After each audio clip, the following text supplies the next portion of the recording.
last week's Parsha, we had the Ten Commandments. And the Ten Commandments, of course, are the most well-known verses of the Torah, 10 universal mitzvos that actually permeate throughout the rest of the Torah. If you look at the Ten Commandments, it's actually a condensed version of all of Torah. And it's interesting, it's the end of last week's Parsha, and the beginning of this week's Parsha is you start to get, like, what would be the thing after Mount Sinai, after the Revelations, after the Ten Commandments, what's kind of the most important thing to discuss? And it starts talking about what happens when oxes start goring each other. And it's kind of strange. It deals with kind of Jewish criminal and civil law. And I think it's interesting to note that the most appropriate topic to discuss right after the Ten Commandments, according to the Torah, is criminal and civil law. Now, additionally, there's going to be a change in rhythm and pace here in the narrative. The preceding 17 sections of the Torah, we had a lot of stories, a lot of great personalities. We meet Abraham, Isaac, and Jacob, and Joseph, and Egypt, and slavery, and Moses, and prophecy, and Sinai. And now, for the first time, we kind of settle down and start talking about laws and laws in Mas. Just as a way of quantifying this, if you take the preceding 17 Parsha sections, and you count how many mitzvos are there, how many instructions are there to do or not to do something, and the total equals 41. So, of course, you had 10 commandments, that's 10 of them, but 41 all told in preceding 17 sections. In this Parsha alone, we have a total of 53 mitzvos, so much more than the entirety of the preceding sections combined. And when you start reading it, you see it comes in rapid fire, one after another. So that's kind of important to note. And I think maybe the underlying theme of the Parsha is how the Torah wants us to treat someone else's money. And it's a kind of a fascinating theme. The most important, now you have Torah, you have Sinai, you have 10 Commandments, you're out of Egypt, you're a nation that's now in its nascent stages. What's kind of the most important thing for you to realize? How Jews traditionally and how the Torah expects of us to treat other people's money, not our own money, other people's money. And it seems interesting that would be the place to start. There is a midrash that tells us that if someone has a whole basket full of sins, these are real sinners, just sins everywhere. What pushes it over the top? What's the thing? What's the point of no return? That's when someone steals from someone else. And if you remember all the way back in the section of Noah, when the entire world was given a refresh button, the straw that broke the camel's back, if you will, was the fact that the world was consumed in thievery. Additionally, in Judaism, on Yom Kippur, it's the most spiritual day of the year, right? And at the zenith of Yom Kippur, at Ne'ilah, right when the door is about to be slammed shut on our verdict for the upcoming year, what do we pray? L'man nechtal me'oshek yodein, to be forgiven from petty theft. And this is, I think, an interesting distinction to see between Torah's philosophy and common understanding. In the Torah's view, there is no difference between a theft of 10 cents and $10 million. It's just a different quantity. But the sin, so to speak, the act against God, against God's intentions, is the same. Because the act in itself doesn't matter the scale, but the act is an act. So we look at Bernie Madoff as being a terrible crook. But the guy who takes a few paper clips away from the office, what do they care? Come on, I worked so hard here. Right? Well, come on, everyone does that, right? But the Torah is very clear that no, the denominations, the scale does not matter. It doesn't matter. What matters is what are the laws, and our adherence to this laws is something the Torah wants to stress from the beginning. Now, also historically, we looked at Abraham. Abraham, if you remember, we saw Abraham's story. He had a falling out with his brother-in-law over the idea of animals being muzzled. Abraham and his animals were always muzzled, and Lot, his nephew and brother-in-law, he refused to have his animals muzzled, and that was enough to separate them. It means that it's already kind of been in the philosophy of our religion, even dating back to Abraham, the importance and the stress of being very scrupulous with the notion of someone else's stuff. There's some stories just to add on, because these are kind of the themes of the Parsha. What about stealing someone else's kind of unquantifiable things? There's actually laws that dovetail from this parsha about stealing someone else's sleep. You're in a dormitory, and it's late at night, you want to be a little rowdy, and you're like, okay, well, you pay for your spot in the dormitory. There's actually halacha that says if you steal someone's sleep, it's one of the things you cannot actually pay back. If I steal your paper clips, but back to the paper clips, and I'm okay. There's some things you steal and you cannot possibly repay, and it's a huge deal because you're stealing, which is a very severe sin, and there's no way to rectify it. I heard a great story, just to finish off this introduction. Rabbi Israel Salanter, the founder of the Musar movement, one of the titanic personalities of the 19th century. He lived from 1817 to 1883 in Vilna, in Lithuania, and in Germany, elsewhere. He was once on Yom Kippur in a synagogue that was a packed synagogue. And there were some people that didn't have seats. So what they do, they didn't have seats, assigned seats, they sat by the entrance.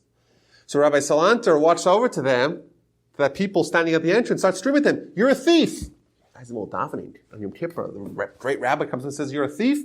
You're a thief!" After he finishes praying, he runs over to the rabbi. "What did I steal? I was just standing here. I didn't steal anything." He says, "You're standing in the only airway for the rest of the people. You don't have a seat, and you said, I'm going to stand over here, and I'm going to inhibit everyone else from having a smooth flowing of air. That's a thief, but that's not material."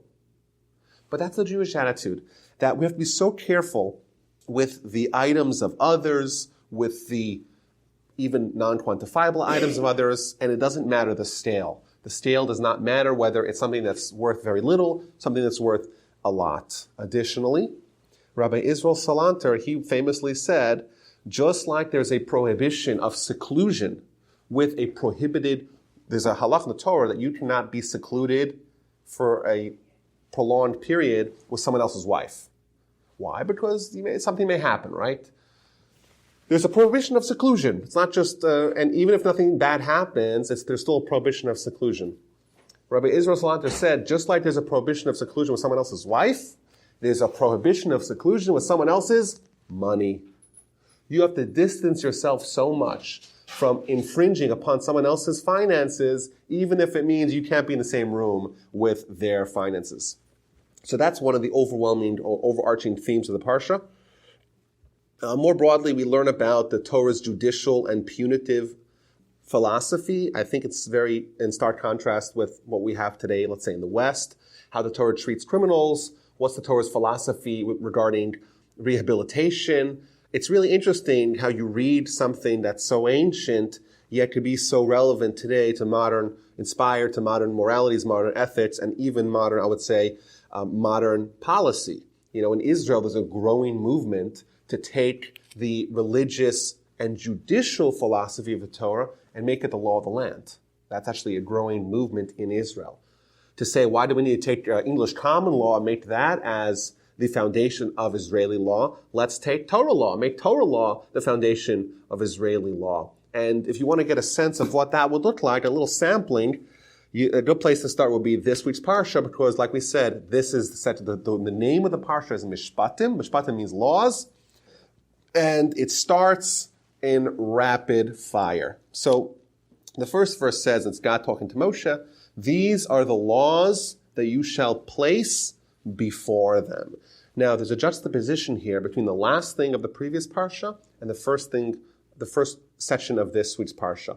Last week's Parsha ended with instructions to build parts of the temple, to build an altar and to build the infrastructure for having a temple. Now, a temple is representative of the Jewish people's religious connection to God. And we start off over here with nothing about religion per se. It's more the interpersonal, civil, and criminal relationship that Jews have to have with other people. So why would you put these two sections that don't seem to be, have any overlap? Why would you put them right next to each other? So Rashi tells us that there's a very profound lesson. So first of all, that the Sanhedrin, the Supreme Court of Judaism, is always placed in the temple. There was a section in the temple called the Marble Chamber. And in the Marble Chamber, they would have the convention of the 140 rabbis that would comprise the Supreme Court of the Jewish people. And you say, well, what does the temple, the religious epicenter of Jewish life, have to do with the Sanhedrin, the judicial epicenter of Jewish life? And Rashi says, here's the answer. It means that the Torah's philosophy cannot distinguish between someone's religious life and someone's interpersonal life. For someone to say, I'm going to be a good Jew. I'm going to listen to God. I'm going to pray all the time. I'm going to be involved in spiritual pursuits at great length and with great fervor. But I'm going to neglect the way I treat other people because, well, it's all about my relationship with God. Says the Torah, you're making a grave error. This is a terrible blunder because these two have to go hand in hand. If you want to flourish in your Judaism as a Jew, your relationship with the Almighty, as personified by the temple, you must not neglect the Sanhedrin, which represents the way a Jew has to treat his fellow Jew. So it starts off right away with the law of a Jewish bondsman. This is someone who sells himself into a quasi-slavery for one of two reasons. Either it will be as a result of them stealing and not paying back. So if someone steals, only if someone steals, not if someone damages, someone steals from someone else, does not have a way to pay back. So what we do in America, we throw them in a cage with a bunch of other hardened criminals, and we say that's quote-unquote rehabilitation, when in fact, all it does is foment more criminality. What does the Torah say? You steal, you pay a penalty, and you're back free to go. This is not a dangerous criminal. We shouldn't make him one. Well, what if someone doesn't have to pay? Well, then they have to sell themselves. It's like the guy who eats from the restaurant and doesn't have anything to pay. They put him in the back and make him wash the dishes. So I think there's kind of two central ideas here in how the Torah views the proper judicial attitude. Number one is that you cannot let things go unpunished. What does that mean? Someone steals, they have to pay back. There has to be a way of making things whole again. And we can't say, this is a minor crime, let's forget about it. Number one. Number two, you have to have proper proportionality. You have to deal with a criminal commensurate with what they deserve, and also in a way that they will be rehabilitated and not increase the likelihood of future crimes, instead to decrease it. To someone to say, my crime led me astray and I suffered, well, that's a very positive attitude for them to have because that will decrease the likelihood of future crimes. So this person is a Jewish bondsman. He sells himself for his crime, or he wants to make some money. So there's an interesting halacha here.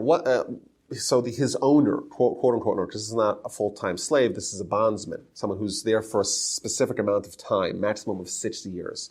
He has to work for the owner day and night. So how could he work by day? Well, he works in the field, he mows his lawn, whatever he does during the day. Well, how does he work at night? So the Torah says that he works at night by, he would marry one of the women as part of this owner's, a maidservant who works for him and produce babies at night.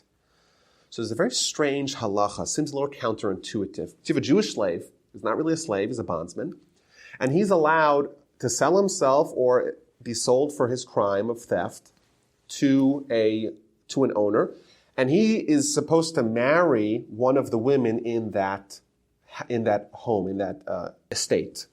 But if he is single in his regular life, he's not allowed to marry him. But if he's married, only then is he allowed to marry one of the women, which seems counterintuitive. You would think if he's married, he should not be allowed to marry one of those women in the estate, whereas if he's single, then he should. And the reason is that the Torah is very, very scared. The mind is very terrified that this person is going to like being enslaved more than he likes freedom. And this is a common theme in American criminal system, is that we make prisoners, we recreate their attitudes of self to make them feel more at home in prison than in the rest of society. And they end up liking it there. We don't want someone to like this. Why? Because the idea is when someone is a Jew, they're a slave only to God. They're subservient to God. For someone to be in a situation where they're subservient to another man that is not desirous. Therefore, we're scared of him anchoring himself with a family, with kids now under this improper situation and not ideal situation. And therefore, unless he has an anchor outside, a wife and kids outside, only then is he allowed to marry inside. Whereas if he's single, then we want to make sure he has no new strings attached in his new situation. Now, what's interesting here, just as an aside, the term for someone who is unmarried is bigapo, which means at the edge of his clothing, which is a strange term for a bachelor. If I could think of a lot of different names to call a bachelor, I wouldn't necessarily be in the top 10 of my list to say someone who comes bigapo with the edge of his clothing. But I think the Torah is teaching us a very important insight here. What it's telling us is that humanity, we have a capacity to expand ourselves. And someone who is single, someone who's unmarried, the Torah says this person, their world ends at the edge of their clothing. Where their clothing ends, that's likely where their life, their worldview ends. Whereas someone who is married and has a family, they have begun the first step in becoming a greater and larger person by breaking apart the inborn selfishness that we all have and becoming more of a larger person because now they have a wife and maybe children in their life. So it's interesting, the Torah throws that in as an aside. Now, what happens if the Jewish bondsman, after 6 years, his term is up, he's free to go, but he actually likes it a lot? What's the provisions for that? He has to have his ear pierced, which is a surprising process. He has to, if the slave, the bondsman, voluntarily signs up to continue this, they have to bring him to the door and they pierce his ear. And the reason why they pierce his ear is because this ear that just, the previous chapter heard at Sinai, the Jewish people are my slaves, God's slaves. And he says, I don't want to be God's slaves. I want to be this master's slave. That ear needs to be rectified, needs to be modified, needs to be you have to be reminded of the fact that no, this is an improper situation for you to be. What it's telling us essentially is that we all of us have one master. There's one supreme priority in everyone's life. There can't be two supreme priorities. And essentially what idolatry is, where someone says that there's a force or an entity that's of greater importance than God. That's what idolatry is. When someone has a master, a human master, that is incompatible with having a divine master. And therefore the ear that heard at Sinai, the Jewish people are my people, they're subservient to my dominion, to God's dominion, and this person voluntarily says, no, I want to be subservient to a human's dominion, that ear needs to be reminded of this important lesson. There's a morning prayer that we say every morning in the brachot and the blessings that reads, Shelo asani aved. Thank you, God, for not making me into a slave. Now, people don't exist as slaves today anymore, thankfully. What's the lesson? What's the meaning? What's the inspiration that we can derive from the blessing of not becoming slaves? And the answer is that while we are not slaves to another human, we can be slaves to other things if God is not the top of our priority. If someone says, there are things that are immutable for me that I'm not willing to cede, to yield to God to, then according to the broader definition of slavery in Judaism, they would be considered subservient to that, and that would impinge upon their ability to be subservient to God. That's the first thing, and that's just the beginning. That's the first mitzvah out of 53. Let's continue here. What about, there's an interesting here, mitzvah comes right afterwards here. And this is not a male bondsman, this is a female bondsman. More specifically, a young girl whose father sells her, with quotation marks, with the intention of getting her married. This is an interesting construct that, at least initially, doesn't seem to make a lot of sense. We have a young girl whose father decides to sell her, ostensibly that she could marry her new master. That sounds very strange, just upon face value. But the sources point out that this was actually a very beneficial institution. Number one, the Talmud stresses that even in antiquity, where such a thing was possible or was maybe even prevalent, there is a prohibition of a father marrying off his daughter before she herself can make that decision. So why would they do that? It seems to be strange. If it's against the Torah's values for someone to marry off his daughter before she has a chance to make her own decision, why would this possibility even exist? So the commentaries say that there were certain times in our history, where young, unmarried women were fair game for any marauding conquistadors or lords or people who had the power to just seize people at will.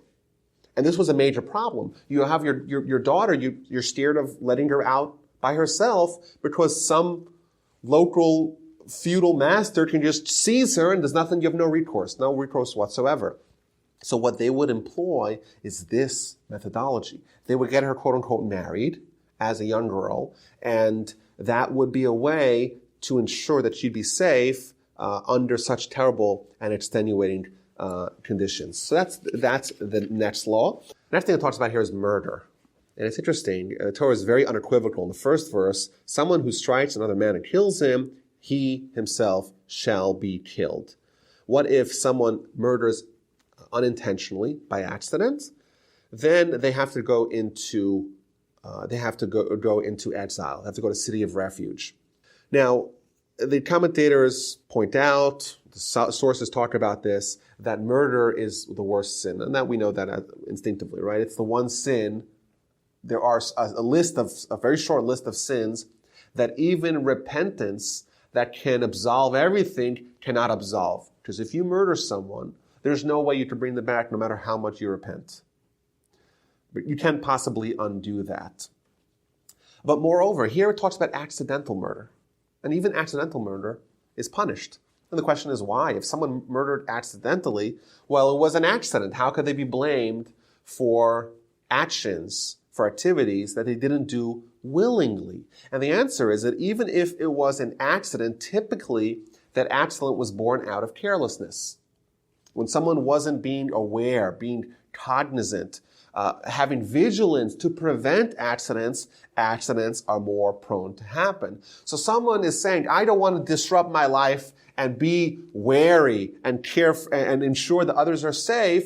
And he kills someone, says the Torah, you didn't want to disrupt your life.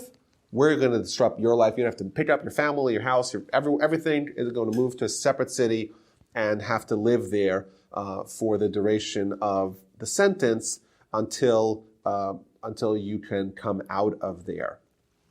And I'm saying, I think this is terrifying, how seriously the Torah takes murder, especially in light of the fact that in antiquity, we look at murder as being very bad. Our society, and that's a good thing, thankfully. But in ancient times, it was common practice. Petty criminals would be killed. You don't like what someone says to you, someone embarrasses you, let's have a duel. Like that happened in America in recent times relatively. Torah makes it very clear. Murder is the worst sin, and even accidental murder is punished, unlike other sins where accidental sins are usually not punished. Moreover, if someone is a murderer, but they're in the middle of doing worship on the temple, so the next verse tells us, from on top of the altar, you take him to execute him. Which means we even disrupt national Jewish life. This is a Cohen. A Cohen's a murderer. But he happens to be in the temple, and he's doing work that's necessary and vital for the entire nation. Says the Torah, you stop it. Even if it causes a lot of technical problems for the entirety of the nation, you stop it because this person has to be stopped right away, and we have to take him out. We have to treat him for his horrific crimes right away. Next thing, someone who hits his father and mother, they shall die. This is something that I don't think our society is at all aligned with. According to the Torah, if someone strikes his parent, father or mother, that is an executable offense. That is offense that's worthy of them being faced with capital punishment, which is unbelievable to us. Now, important to stress, this is only a wound that actually draws blood. But the Talmud even has discussions. What happens if the son is a physician, son's a surgeon? Can he give surgery to his father because he's giving him a wound? Ultimately, the Talmud concludes that he can. But this does show how seriously the Torah looks at a relationship with one's parents. The Talmud points out that there are three partners in every human: father, mother, and God. It equates parents to God. And that, I think, is something that our society maybe has forgotten. We like to embrace the Ten Commandments, our universal principles, but we see how strictly and severely the Torah looks at how we have to honor our parents. If you strike your parents, that is an executable offense. Very, very striking, very powerful idea.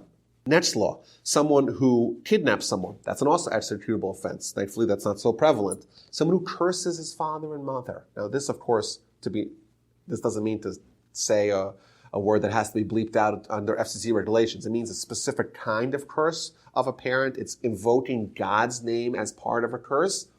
But this does show, again, the severity that the Torah views when it treats how we're supposed to treat our parents. Next law, someone strikes someone else, but they don't die, but they're actually kind of ill, and we're not sure will they die or won't they die. This is an interesting law because this is the only time in the Torah where incarceration as a method of judicial process is used. When someone strikes someone else and the person is now in a coma, we don't know if they're going to die or not, the agitator, the perpetrator is going to be put in incarceration to see if the person dies. If the person dies, then they could be executed. If not, they're let go, provided they pay for the medical bills of the victim. Additionally, this is a very important law. This talks about a full-fledged slave. Now, I don't want to debate the merits of slavery aside, but we do know that in history there was slavery, and the Torah governs that as well. And it actually says, and this is surprising, certainly if anyone has familiarity with American slavery and the rights that the slave master had over the slave, the Torah here says if a slave master strikes and kills their slave, the slave master themselves, the owner, can be executed. What this means is that slaves under Jewish law were actually treated with the full rights of any citizen. If they get struck by their master, they're going free. If they get killed by, God forbid, by their master, the master themselves gets executed. What it means is that these people were given the full rights of full citizens, even in antiquity. Pretty interesting. Next law, an eye for an eye, a tooth for a tooth, a hand for a hand, a leg for a leg, etc. It continues: a burn for a burn, a wound for a wound, and a bruise for a bruise. Parenthetically, Trump said in one of the debates that he loves the Bible, favorite book after Art of the Deal. Well, what's your favorite passage? An eye for an eye. That's his favorite passage. But what does an eye for an eye actually mean? There is another verse that says a life for a life. If my animal kills your animal, I have to pay a life for a life. What does that mean? Does that mean that I get killed for my animal killing your animal? No one suggests that. And that is, in fact, used as evidence that when the Torah says an eye for an eye, it does not mean wanton revenge. Someone, God forbid, strikes the eye of another person. Their eye gets gouged out. That's not the Torah definition of this verse. That's the literal definition of this verse. But you read a few verses later, it says a soul for a soul. When my animal kills your animal, no one suggests that I get killed for my animal killing your animal, but that is informative that every time it says this for that, an eye for an eye, a wound for a wound, a burn for a burn, etc., what it actually means is I have to pay monetary payment. Now, I think in broader society, in common parlance, an eye for an eye is a code word for revenge, which means if you hit me, I'll hit you back. You take my eye, I'll take your eye. And that's a little bit of a mistake because the Jewish philosophy of judicial process is not to have unnecessary revenge. Rather, it's an act of rehabilitation and of fairness and of justice. The Torah does not believe in just wounding someone just as a way of getting even with him. It's not our job to make things fair. That's God's job. God has his way of dealing with revenge. It's not our job. The Jewish courts and the Jewish judicial jurisprudence is not oriented about just exacting revenge after, as a result of activities of people. Next thing, if an animal, God forbid, kills a person, a human, so the animal gets killed, and if it happens multiple times, then the owner has to pay a very large penalty, the penalty equivalent of the value of a human. Here the Torah is stressing that our responsibilities to our fellow include monitoring and guarding our property, that our property should not injure or hurt someone else. I am responsible not only for my actions, but for the actions of everything under my stewardship. If I have an animal, I have to guard it. If it goes out, I am liable for it to be, it's on me. It's on my head. And in fact, the way the Torah even orients, the way it frames this punishment is that I am guilty. I have to be killed. If my animal kills someone else, I have to be killed, but I could pay my way out by paying a penalty. Which means is that ideally, you have to realize that the actions of your animal that it can have to injure someone else, that's really on your head. Yes, of course, you won't get killed for it, but you should be wary and be aware of how stringent it is viewed. Moreover, what happens if someone places a pit in public thoroughfare? Halacha is, Torah says, if I have a pit or some sort of obstacle, everything that happens for that is liable, I'm liable to pay.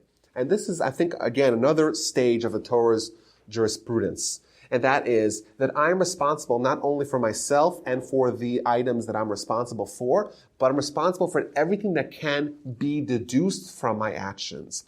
I cannot say, I do something and there my action is limited, it's fixed. It's kind of limited to the scope of the act itself. No, says the Torah, my actions extend to all the permutations that are deduced from that action. I make a hole, it causes damage in 10 years from now, that's on me. Well, why? I did the action so long ago. The answer is that no, you're responsible for your actions and also what your actions beget. And that's, by the way, a good lesson more broadly. If I do a good action, I do a mitzvah, and that mitzvah actually has a domino effect, and that causes 10 more mitzvahs, which causes 100 more mitzvahs, which causes 1,000,000 more mitzvahs, all that can be reattributed back to me. The Torah looks at the results of an action and goes all the way back to its source, both good and bad. Which means if I encourage someone who's having a bad day and is considering to jump off the roof, and I encourage them, and they kind of get, that's the little inspiration that I give them. And that gets them back on their feet. And then they have a family and they have a business and they do good things. All those actions can be attributed back to me. And the converse is true as well. This does, of course, amplify our responsibilities in life. Because what we think as being maybe very minor, it's like you dropped the banana peel on the ground. I think it's kind of minor. What did I do, right? But everything that results from that action is attributed back to me. And that's, of course, a negative side, but the positive side is overwhelming. If I inspire a young child, and that leads to something which leads to something else, everything is written or is brought back to the originator. If I write a book that inspires someone and that sends them along a path of goodness, all gets attributed back to me. It's just amazing. This is like the power of compound interest. It's unbelievable how fast and how rapidly it can perpetuate, it can disseminate. Okay, so let's continue here. I'm trying to do this very fast because there's a lot. I want to get to all of it. In verse 37 here, it tells us, if a man steals an ox or a sheep or a goat and he slaughters it or sells it. So I have to pay plus a penalty. What's the penalty?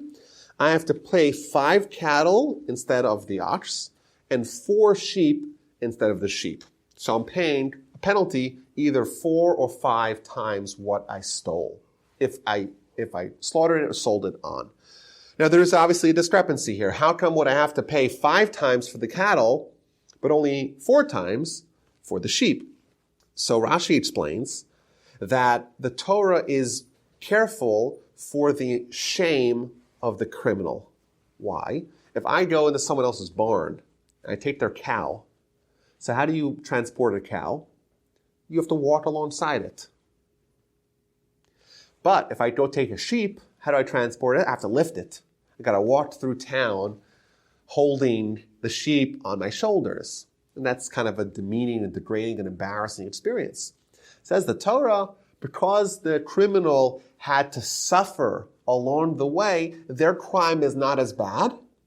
That diminishes from their crime, and therefore their penalty is also diminished, which is pretty impressive, the idea that the perspective and the attitude of the criminal. This is the criminals. Why should we? Who cares about them?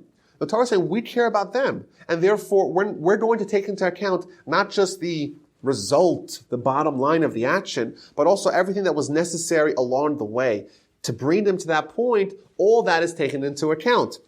They suffered by doing the crime. They got part of the punishment already. They got part of the punishment. We're going to reduce it from the ultimate result. And I think, of course, this does extend more broadly. We think about a mitzvah as being a mitzvah, and kind of a mitzvah is a mitzvah is a mitzvah. They're all the same. And conversely, a sin is a sin is a sin. Mishnah tells us lefum tzara agra, which is a nice little bumper sticker. Lefum tzara agra. Most people won't know what it means, but it means as per the pain is the reward. It's in Aramaic. As precisely per the pain is the reward. Talmud elaborates and says someone who does a mitzvah, it's easy. Well, that's 1 unit of value for that mitzvah. Whereas that same exact act that was done out of pain, that's worth 100 units more. Which means that not all mitzvahs are evaluated equally. The Torah takes into account everything, the Almighty takes into account everything that is part of an action. If an action was more difficult, then even though it's the same action to us human observers, but God treats it differently. And that's, I think, very inspiring to note that the Almighty is keeping score and keeping track of everything and nothing is lost. Next thing, self-defense. What happens if you have someone who is intruding upon your house? You have a home intruder. What to do then? So people would think, well, the Jews, we'll just go like sheep to the slaughter. Absolutely not. Chapter 22, if a thief is discovered while tunneling in, and you strike him and you kill him in self-defense, castle law like we have in the United States, in most states, and you kill him, there is no blood guilt on his account. The Torah is telling us, and the way it's conceptualized in the Talmud, someone who comes to kill you, you kill him first. There's a principle here that's being conveyed, and that is that we do not turn the other cheek and say, come hit me again. We say, no, we're going to hit you before you hit us. If someone is coming into your house, you are allowed to, maybe even required, and an observer as well, to stop them, even if it means killing them, because that is your responsibility as a Jew, and that is you have to engage in self-defense. I saw my grandfather of blessed memory. He once was asked what to do when you have 2 brothers that are fighting. So it's funny. I showed this to my wife, and we actually kind of got a kick out of it because I always told my son, I had 2 sons that like to fight a lot. Shocking, I know. They would fight, and then the older brother would sit and take it. I said, "No, you hit back," and he took it literally. So then I get letters, which is okay. I think it's right. I don't want him to sit there and say, "My dad told me I have to just observe it." No, defend yourself. I get a call from school. Your son will go unnamed. He's hitting kids. So I say, "What's the deal?" He says, "Well," he tells his teacher, "My father told me if someone's hitting me, I hit him back." And you know what? I agree with it. Problem is he started going on the offensive, which that's when things got problematic. But it's a very powerful lesson. We have to teach our kids that if someone is coming after you, you have to defend yourself. Maybe the Talmud does describe the greatest heroes, people that are publicly ashamed and don't do anything about it. Those people are like Moses and they go into Olam Haba. That's not for a 5-year-old. A 5-year-old needs to know if someone comes after you, someone's trying to kill you, kill him first. If someone's attacking you, you fight back, hit him twice as hard.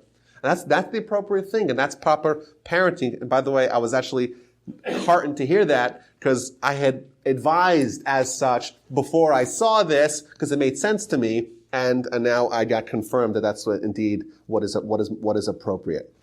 Okay, so someone comes into your house, you kill them first. However, the exception to that is if you know for certain that they are not coming with nefarious intention. So if someone comes to someone else's house and steals something from him, so like I said, if the homeowner is there, they're allowed to kill them in self-defense. Why? Because there is a risk that this person is coming with nefarious intentions. They may actually wind up killing the homeowner. The homeowner has to defend himself.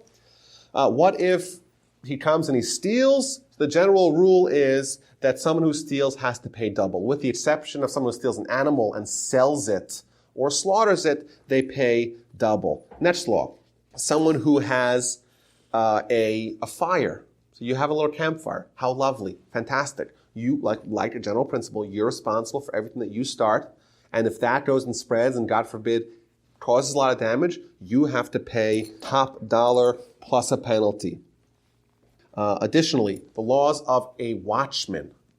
What happens? And by the way, all these laws, there's entire books of the Talmud that very, very intelligent people spend years laboring over. These are just kind of the highlights, just the cliff notes, the little snippets of these laws, because this is just the theme. We're trying to get the theme of the Parsha and some of the attitudes, but the details are myriad. So if I hire a custodian, someone to watch there's 4 different types of custodians. I give someone something to watch, here's my passport and some money and my phone, watch it for free. That's one custodian, an unpaid custodian. There's a paid custodian, I'll pay you. There's someone who borrows something. Someone goes, hey, I want to borrow your lawnmower. Can I borrow your lawnmower? Well, he's actually getting benefit without paying anything for it. And then there's the renter, 4 custodians. And all these are hinted very quickly in these verses in chapter 22. So if I give my neighbor money or vessels to watch, it gets stolen. This is an unpaid custodian.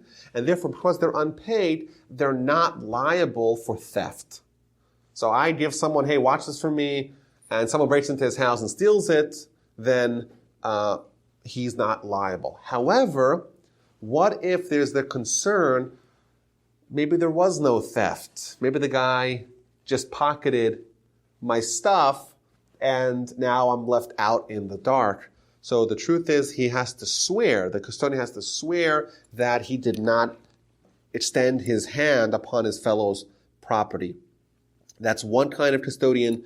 If there's another custodian who is paid, then it depends. If it was stolen or if it was lost, then one law would apply, versus if it was, someone came in with a gun to his head and said, give me the stuff, give me the property, then that would be a different case. And of course, negligence will be the case where they'd be most liable. And there's many, many details of this. And it's just interesting to see that the Torah is thinking about every possible situation that may happen.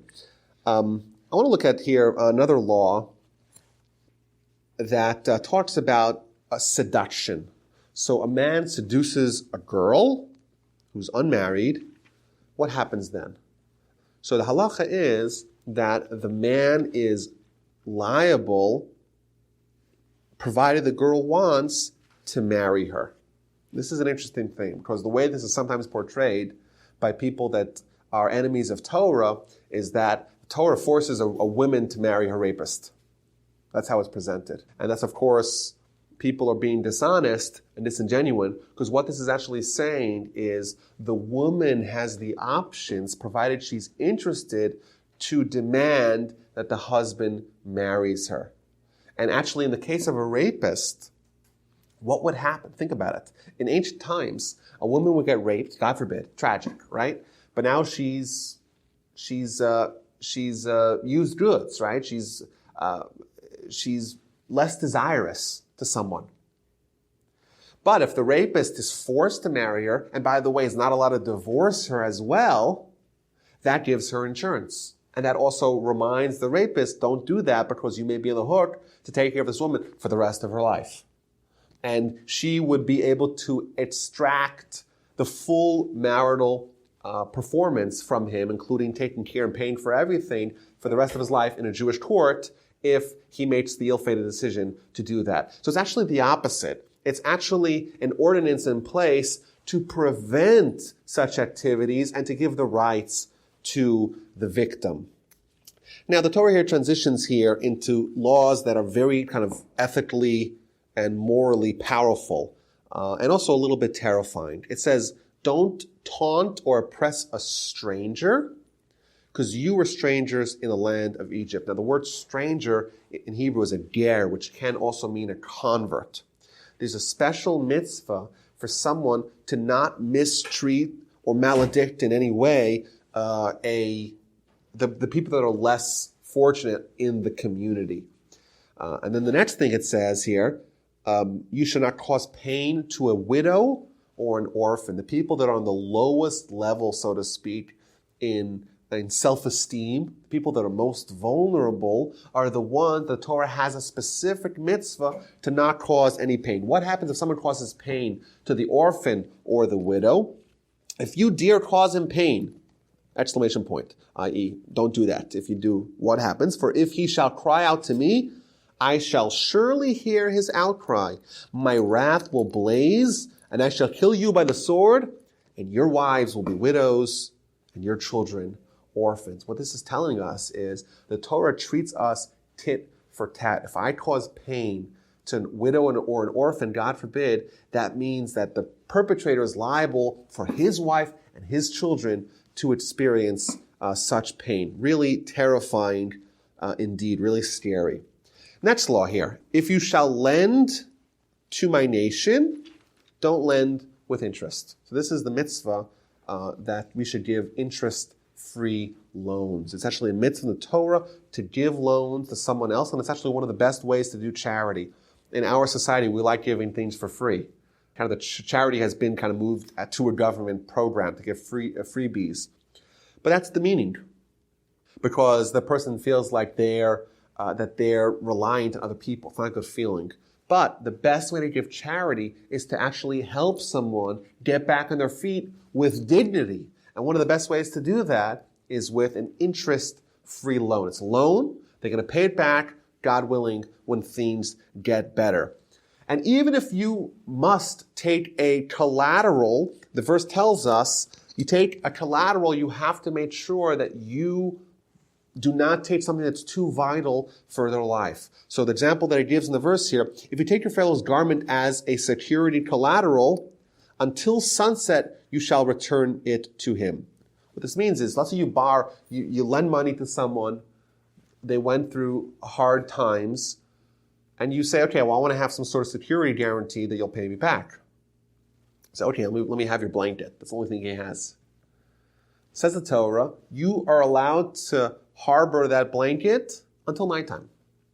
Every night, you got to give it to him. Why? For it alone is his clothing. It is his garment for his skin. In what shall he lie down? So it will be that if he cries out to me, I shall listen, for I am compassionate. This is teaching us we have to be compassionate to those that are less fortunate to us. Even if you're giving someone a loan and you're only demanding the bare minimum, a collateral, you cannot disrupt that person's life. You give it to him, the blanket at night, take it back in the morning. Moreover, if you don't, and they cry out to me, I'm gonna listen, for I am compassionate. The Hebrew word used over here is ki chanun ani. Chanun has the same roots as chinam, which means free. What this means here, this is a powerful idea, more broadly applicable, is that if this person cries out to God, I will listen, says God, because I am compassionate, which also means I am free, which means that prayer has no preconditions. God delivers, listens, answers prayers, even if the person is not meritorious, even if the person does not deserve to be answered. They're not someone of great character, or great piety, or great deeds, someone really wonderful. No. God's going to listen because God is compassionate and God gives out freebies. And this is a very powerful idea. We say in the Ashrei, Karov Hashem l'chol korav, l'chol asher yikra'u be'emet. God is close to all those that call out to him, provided they call out to him truthfully, with sincerity. What this means, everyone who cries out to God is close to God automatically. Well, what if they're not righteous? The act of calling out God doesn't distinguish between someone who's a tzaddik, who's righteous, or someone who's wicked, someone who's a rasha. In fact, the Talmud has a whole discussion about a thief who's practicing and concocting a heist to steal, and he's praying to God. And you think about that, those two don't seem to be compatible. How could you be stealing, going deliberately against what God says to do, yet be praying to God simultaneously? The answer is that God does not distinguish. Prayer is man as in mankind, beseeching God, entreating upon God.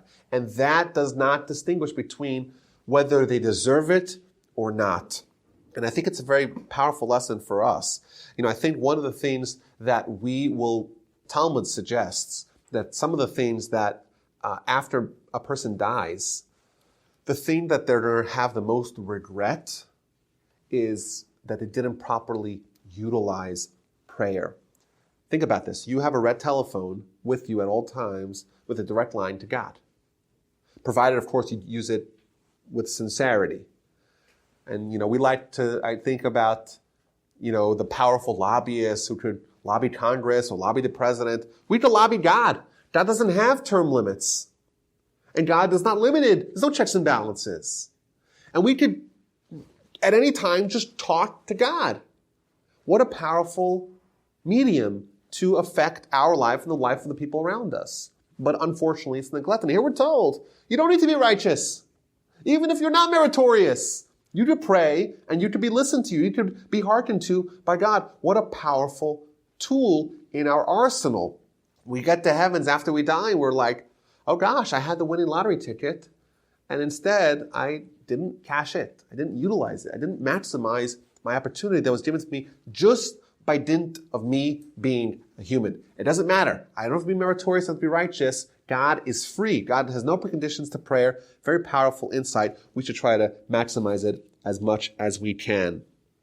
Now it does pivot here a little bit into some laws of the judicial system.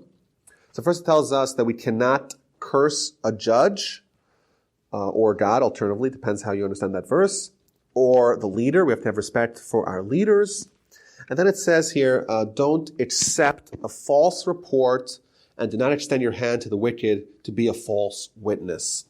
So what does it mean, a false report? Rashi says, false report means lashon hara, evil talk against another person, or for a justice, for a court, to hear the judicial arguments of one side in absence of the other side. There's a prohibition in the Torah to listen to the argumentation of one side without the other side present. And it's interesting, the word the Torah used for this is a false report. Now, it's a little bit of a problem because the laws of Lashon Hara mandate that the information has to be true. If it's not true, it's not called Lashon Hara, it's called Motzi Shemra. It's a different classification. It's interesting here to note the Torah's definition of true and false are not what we technically call true and false. If I say, look at that guy, he evades his taxes. If that is not technically true, it's not Lashon Hara. It's something else. I'm libelous. I'm Motzi Shemra. If it is technically true, then I'm accepting a false report when I accept it. Well, it's not false, it's true. The answer is yes, it's true technically, but it's false because you're doing something against God's intentions. The Torah's parameters of what's true and what's false is what's correct and what's incorrect. True is what's correct and what's proper. Incorrect is what's improper. Going back to Genesis, we read about Sarah. Sarah's 90 years old. She hears a report. She's going to have a baby. She starts laughing. How could I possibly have a baby? My husband is 100 years old. He's too late. And God tells Abraham, why did she laugh? Why was she making a mockery? Why did she say, how am I going to have a child? I am so old. And you actually notice these are verses that are right next to each other. Sarah didn't say, I am so old. Sarah said, Abraham is so old. So why is the Almighty switching? What happened? The Almighty's stamp is truth. How could the Almighty say something which is not true? And the answer is the Almighty is saying something which is true. When you have a wife and a husband, and you have information that can cause disruption in the family harmony, the true thing is to not tell that out. You don't tell the husband your wife said, you're so old. You don't say that. That's false, even though it's technically true. The true thing to say is, if you have to say this for whatever reason, is that, well, Sarah said she's so old. Oh, at least Sarah's not maligning Abraham's age. At least you won't cause marital discord. What's true, what's false by the Torah standards are what's proper and what's improper. There are even guidelines in the Torah. Talmud brings guidelines of when someone is supposed to lie. You know, give an example. This is, of course, an extreme example, but the Nazis come looking for Jews. Well, I gotta say the truth, right? Well, actually go look in the attic, right? No, of course not. No Jews here. Obviously, that's a very extreme example. But the Talmud does say if someone was a great Torah scholar, and they asked him, well, how many books of Talmud have you already studied? He's supposed to lie. That's the proper thing to do. A little bit here, a little bit there. Where do you go to school? Some school back east. Don't say Harvard or Yale. You don't need to toot your own horn here. There is a proper way of not necessarily saying the technical truth, because what's true, what's false by the Torah standards is what's proper and what is improper. There's a fascinating law here that comes right after this. Oh, by the way, additionally, just before I forget here, what if you're a judge and you have a really rich person on one side and a really poor person on the other side? It says the Torah, do not pervert the law in favor of the destitute. Your job is to do justice. Don't try to rectify, so to speak, God's misdeeds. Like you say, oh, God did something unfair. He gave this person so much money, this person so little money. Don't say, oh, I'm going to skew my opinion in favor of the less fortunate. No. The Torah does not believe in it. We believe in charity, of course, but we don't believe in the fact that our law, which comes from God, is up to us. It's fungible. We can decide who to advantage because of our own decisions. And in a sense, I would suggest that if someone wants to skew God's law in favor of the less fortunate, they're essentially declaring that this person became less fortunate not because of God. Because if someone says, I'm going to skew the matter in favor of the poor person, what they're essentially saying, it's not fair. Right? God will want me to do this, right? God himself cannot do it. That's what they're implying, which of course is very dangerous. Now listen to this law. You have your enemy, and they have an animal laden with cargo. It says the Torah, you have to try to help him unload it. Don't say, I'm going to ignore it. Moreover, the Talmud deduces this from this law, from this verse. Suppose you have two animals. One animal needs to be unloaded, and one animal needs to be loaded. So which one of them do you give priority to? Obviously, if you have an animal that has a huge load on it, to relieve the animal's load is more important than to load up the new cargo on the animal. So generally speaking, to unload takes priority over to load. However, let's say you have your enemy's animal needs to be loaded, and your friend's animal needs to be unloaded. Well, then you load the enemy's animal before you unload your friend's animal. And the lesson is here, the Torah wants us deliberately to try to help the people that we don't necessarily like. We don't want to have a situation where my disdain for someone else, even if it is somewhat justified, to be reinforced. If you have someone you don't like, find a way to help them. But I don't like them. Well, does that have to be fixed? Do I have to not like them forever? Moreover, am I supposed to not like them? How could I not like another human being, one of God's creations? But they're a sinner, so what? What can you hate the sin and love the sinner? I know that's somewhat of a cliche, but the idea is very powerful. if we're not going to reach out and embrace those that are not as morally upstanding, it's very likely that they're going to get into a pattern, and that's going to be irrepresentable or irrectifiable.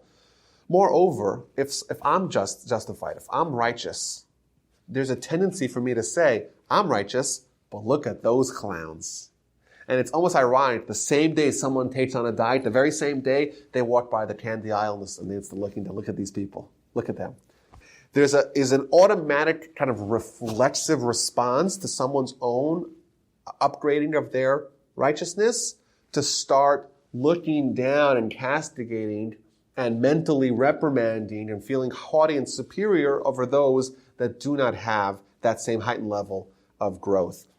And that's why every step we take in any growth or development, we have to take a parallel step in humility as well. We have the upcoming holiday of Purim.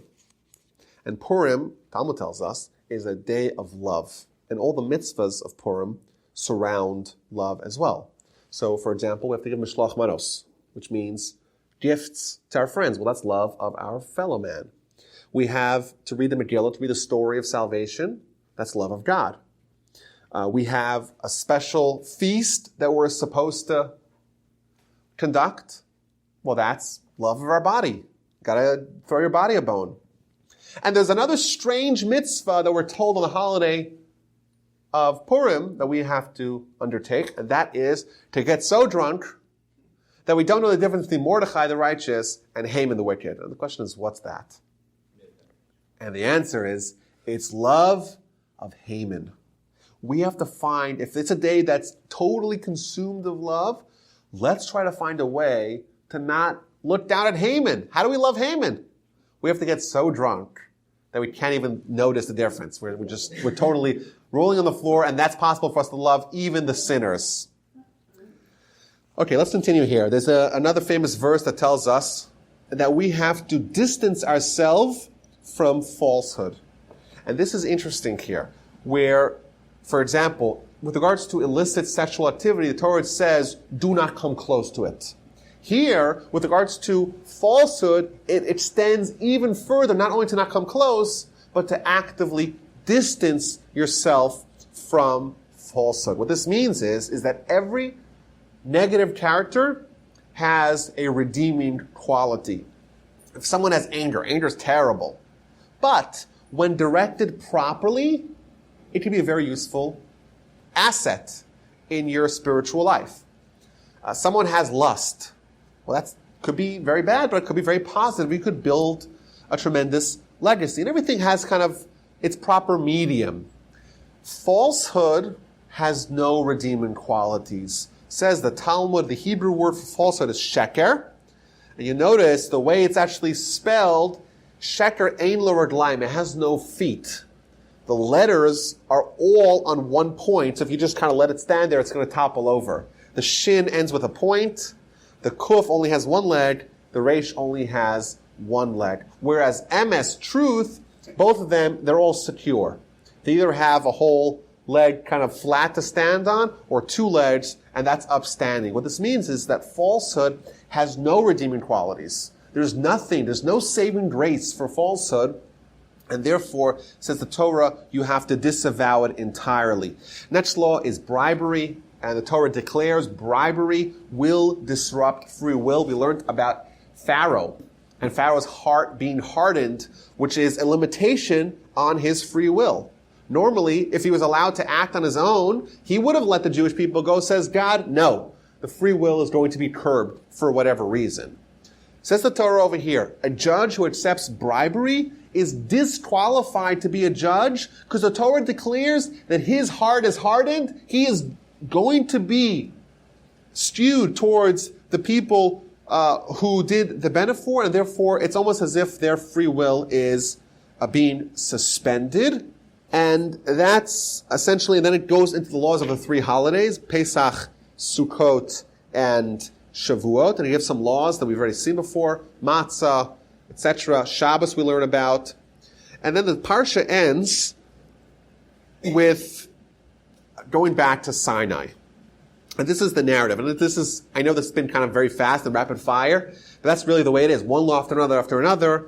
And then it gives a very interesting narrative here where God starts talking about what's the plan now. We had the Ten Commandments, we had Sinai, where to now? And the plan essentially is to go straight to Israel.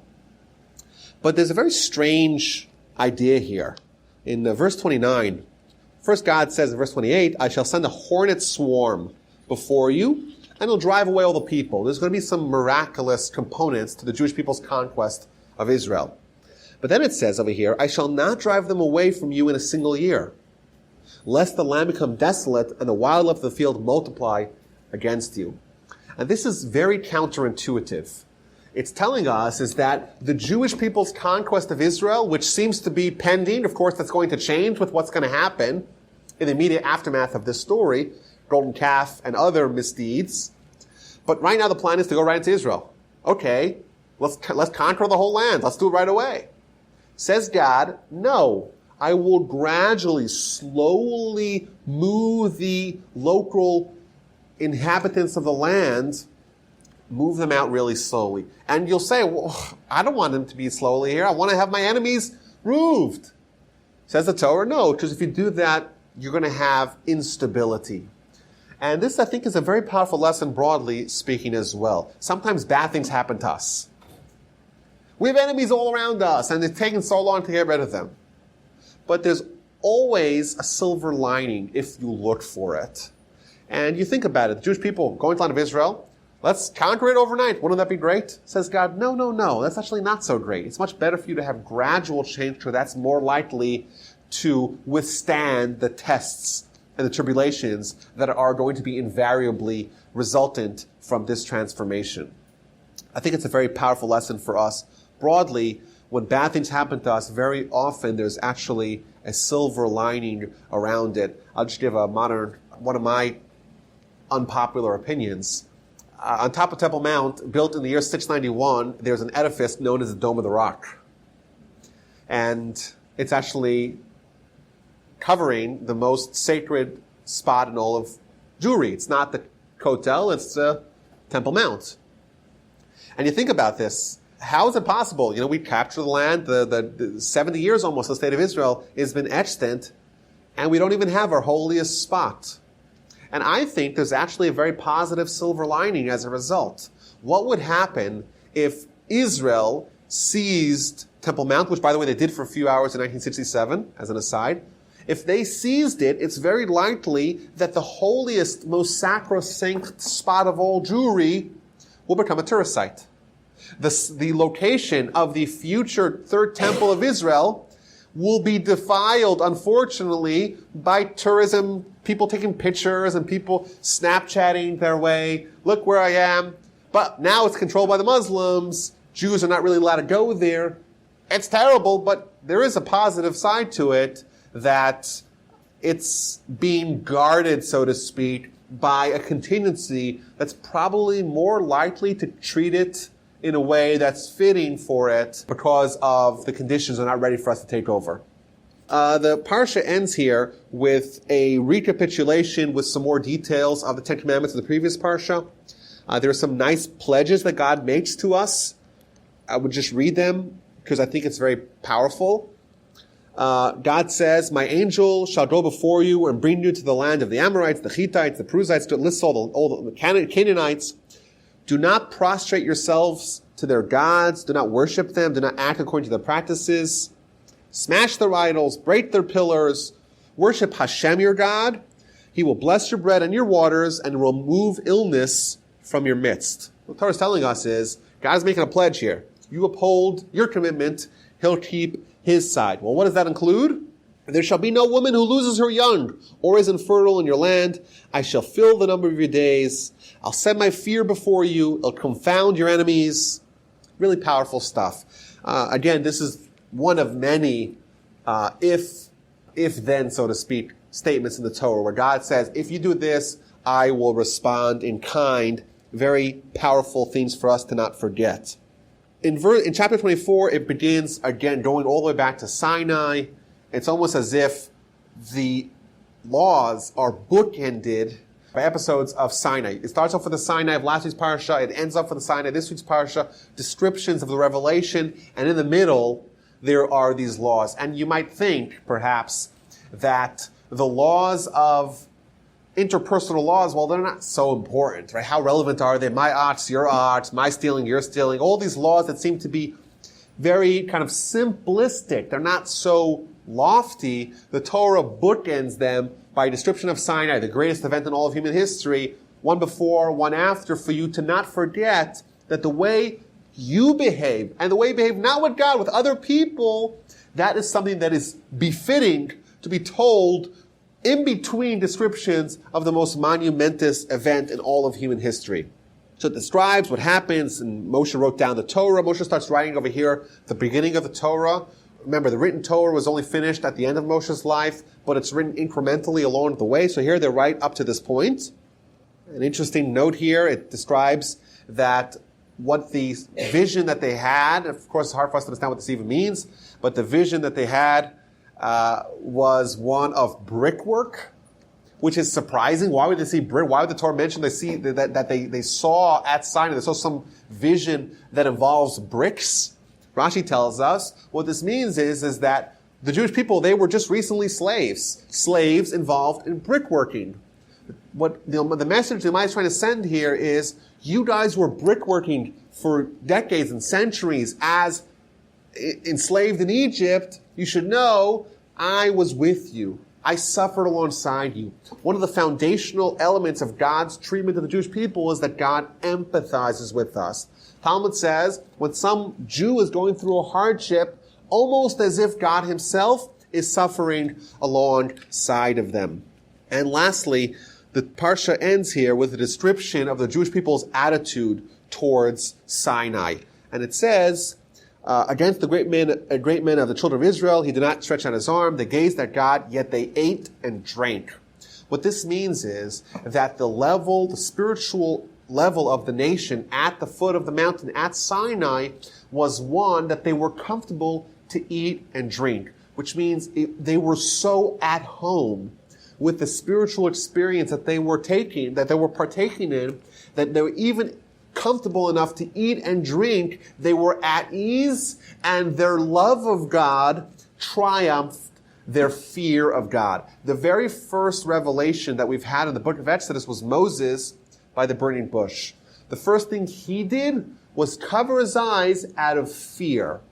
Here it seems like the Jewish people are being criticized that their fear that is more appropriate maybe for such an experience was overtaken, was superseded by their love, and they were at ease enough to eat or drink. And we see Moshe, his spiritual ascendancy and his prophecy never ceased and never slowed down, whereas the Jewish people, they had a tremendous, momentous experience at Sinai, a transcendental level of prophecy, but they never reached that again. Whereas Moshe had the correct proportions. He was able to enjoy it, to embrace it, and to feel the love, so to speak, but also to not forget about the seriousness. And I think that, again, is another teaching which is applicable elsewhere in our life, that we have to find this correct balance, of seriousness in relationships alongside love, seriousness in our commitments alongside our joy and our excitement